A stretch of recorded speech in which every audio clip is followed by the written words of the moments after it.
Bismillahirrahmanirrahim. Assalamualaikum warahmatullahi wabarakatuh. Waalaikumsalam. Alhamdulillahirabbil alamin wa bihi nasta'inu ala umuri waddin. Wassalatu wassalamu ala asyrafil anbiya'i wal mursalin sayyidina wa habibina wa maulana Muhammadin wa ala alihi wa sahbihi ajma'in, amma ba'du. Puji syukur senantiasa kita panjatkan kepada Allah Subhanahu wa taala atas karunia dan nikmat-Nya, terutama nikmat iman wal Islam, nikmat sehat wal afiat, nikmat panjang umur, juga nikmat kesempatan, sehingga pada pagi hari ini kita masih menunaikan kewajiban kita, yaitu sholat subuh secara berjamaah yang telah kita laksanakan dan akan kita lanjutkan dengan sekian.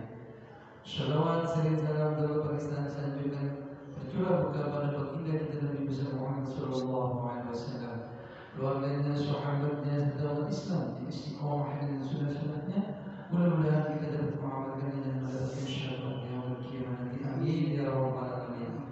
Jemaah salat subuh yang dirahmati Allah, kita akan lanjutkan kajian kita pada pagi hari ini, masih tema seputar sholat,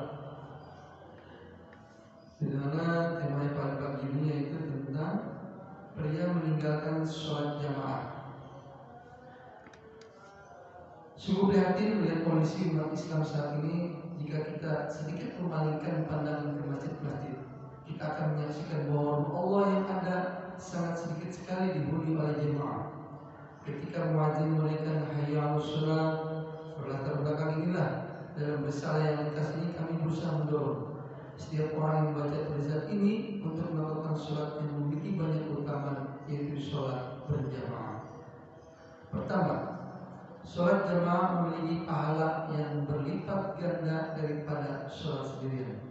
Dari Abdullah bin Umar, beliau berkata bahwa Rasulullah SAW bersabda, sholat jamaah yang utama daripada sholat sendirian sebanyak 27 derajat.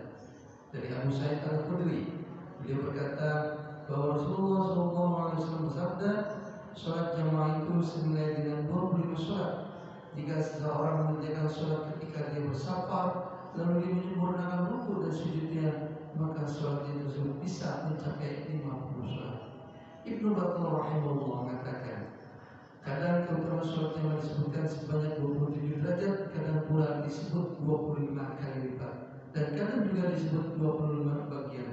Ini semua menunjukkan berlipatnya pahala sholat jamaah dibanding dengan sholat sendirian dengan kelipatan yang disebutkan. Yang kedua, dengan manfaat sholat jamaah kita akan mendapat pengampunan dosa. Dari Utsman bin Affan, beliau berkata bahwa saya mendengar Rasulullah SAW bersabda, barang siapa berwudu untuk sholat lalu dia menyempurnakan wudunya, kemudian dia berjalan untuk menunaikan sholat wajib, yaitu melaksanakan sholat bersama manusia atau bersama berjamaah atau melaksanakan sholat di masjid, maka Allah akan mengampuni dosa-dosanya. Yang ketiga, setiap langkah menuju masjid atau tempat ibadah mushola untuk melaksanakan sholat akan meninggikan derajatnya dan menghapuskan dosa. Juga ketika menunggu sholat, malaikat akan senantiasa mendoakannya.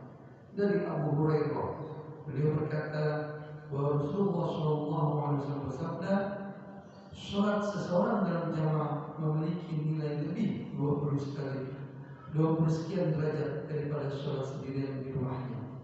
Juga melebihi sholat di pasar. Oleh karena itu, jika salah seorang di antara mereka berwudu lalu menyempurnakan wudunya, kemudian mendatangi masjid, tidaklah menolong melakukan hal ini selain untuk melaksanakan sholat, maka salah satu langkahnya akan meninggikan derajatnya, sedangkan langkah lainnya akan menghapuskan kesalahannya. Ganjaran ini semua diperoleh sampai dia masuk masjid. Jika dia memasuki masjid, dia berada dalam keadaan sholat, sama dia menunggu sholat, malaikat pun akan mendoakan salah seorang di antara mereka selama dia berada di tempat dia sholat. Malaikat tersebut nantinya akan mengatakan, ya Allah, rahmatilah dia, ya Allah, ampunilah dia, ya Allah, terimalah taubatnya.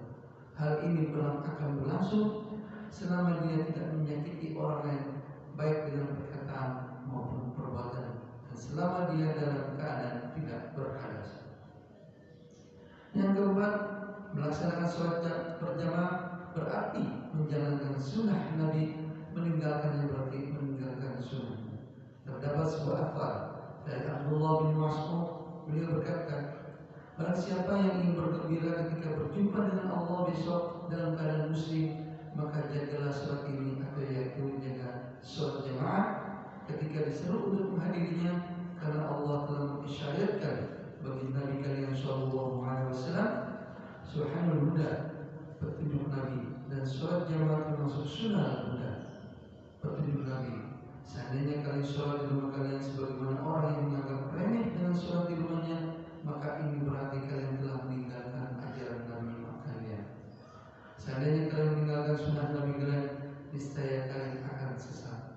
Ibnu Alan Asy-Syafi'i rahimahullah mengatakan, jika kalian melaksanakan sholat di rumah kalian, yaitu melaksanakan sholat wajib sendirian atau melaksanakan sholat jamaah namun di rumah bukan di masjid, sehingga tidak nampaklah syiar Islam, sebagaimana hal ini dilakukan oleh orang yang betul-betul meremehkannya, maka kalian berarti telah meninggalkan ajaran Nabi kalian yang memerintahkan untuk menampakkan syiar sholat berjamaah. Jika kalian melakukan seperti ini, niscaya akan sesat. Sesat adalah lawan daripada mendapat petunjuk. Ancaman bagi orang yang meninggalkan sholat jamaah ini ditujukan bagi kaum pria atau laki-laki, sedangkan wanita lebih utama sholat di rumahnya berdasarkan kesepakatan kaum muslimin. Semoga dengan risalah yang singkat ini dapat mendorong kita untuk melaksanakan sholat berjamaah. Semoga masjid-masjid kita yang sudah bagus, mushola kita yang sudah bagus, semoga juga kaum muslimin dapat terisi terus dengan banyak jemaahnya.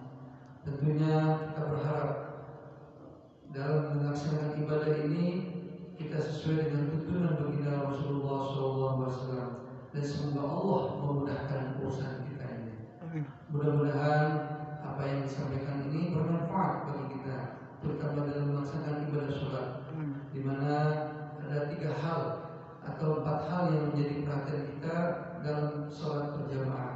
Yang pertama, dengan sholat berjamaah pahala berlipat ganda daripada sholat sendirian. Kemudian yang kedua, dengan sholat berjamaah akan mendapat pengampunan dosa, karena langkah kaki kita menuju tempat sholat atau masjid mushola itu akan menjadi pahala buat kita. Kemudian yang ketiga, kita akan sholat berjamaah itu melaksanakan sunnah baginda Rasulullah SAW. Mudah-mudahan ini bermanfaat dan tentunya kita dapat amalkan dalam kehidupan kita sehari-hari. Mari kita sholat berjamaah, jangan sampai mushola dan masjid yang sudah bagus ini sedikit sekali orang yang melaksanakan sholat berjamaah. Walaupun sholat sendirian dibolehkan, alangkah baiknya kita melakukan sholat secara berjamaah. Mohon maaf atas segala kekurangannya. Wabillahi taufiq wal hidayah. Wassalamualaikum warahmatullahi wabarakatuh. Waalaikumsalam warahmatullahi wabarakatuh.